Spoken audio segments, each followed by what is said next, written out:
my name is Randy Wilkinson. I'm a furniture conservator with Fallon and Wilkinson, and we were charged with the conservation of this Baker highboy many years ago. And I'd like to walk you through some of the interesting discoveries we found about the wood, and which led us to some really interesting perspectives that may lead to future scholarship. So the story is when the chest came in for conservation, the curatorial record said that the secondary wood was chestnut. And when I picked the drawer up, the first thing I noticed is it was very heavy. Chestnut is a very light wood, light secondary wood used in Rhode Island furniture.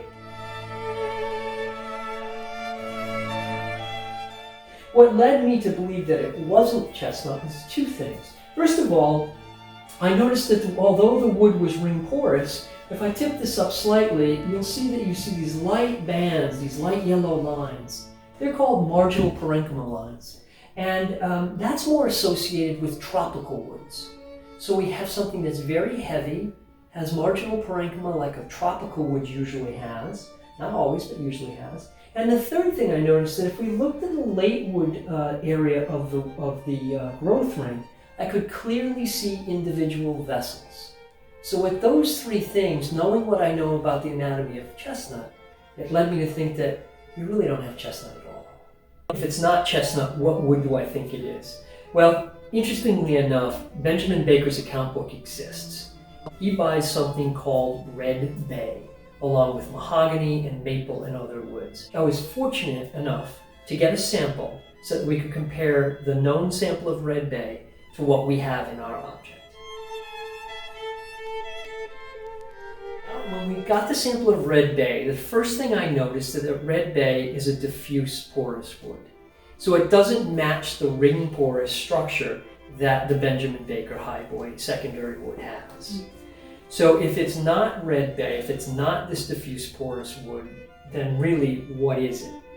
Which leads us to our next question. If we can't tell from the physical anatomy, we have to go to the microscope and we have to go to microanalysis. Nicely enough, because these drawers have been pushed in and out of the highboy so many times, the dovetails on the back side are perfectly polished.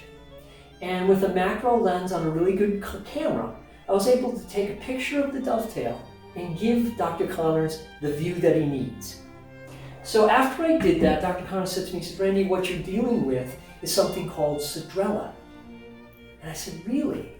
Cedrela is cigar store cedar. You'll see it in cigar boxes. It's pencil cedar.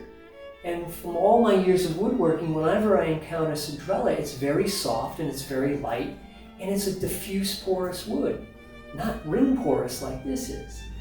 Well, little did I know that cedrela, depending on where it grows and how it grows, it can range from a ring porous wood to a diffuse porous wood, matches what we have. And it can be really soft, like the pencils or cigar box cedar, or it can be very dense. So what we had in reality, what we started out with somebody thinking was chestnut, going to the historical document thinking we might have something called red bay. Once we got it to the microscope and we used our wood anatomy, we determined that what we were looking at is a species of cedrela, or cigar box cedar.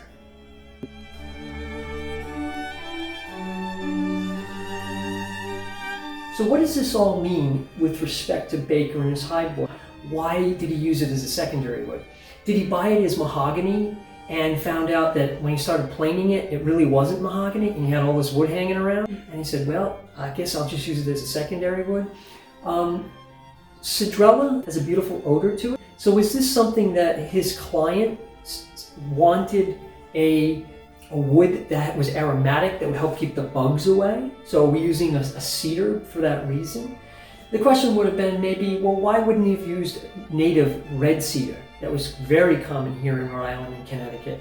The answer to that is it doesn't grow all that big, relatively speaking, and it's very knotty.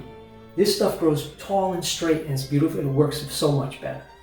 So although we don't know exactly why Baker used cedrela, it does raise the issue that other tropical woods, other woods were being used here in Newport besides the common secondaries of pine, poplar, and chestnut.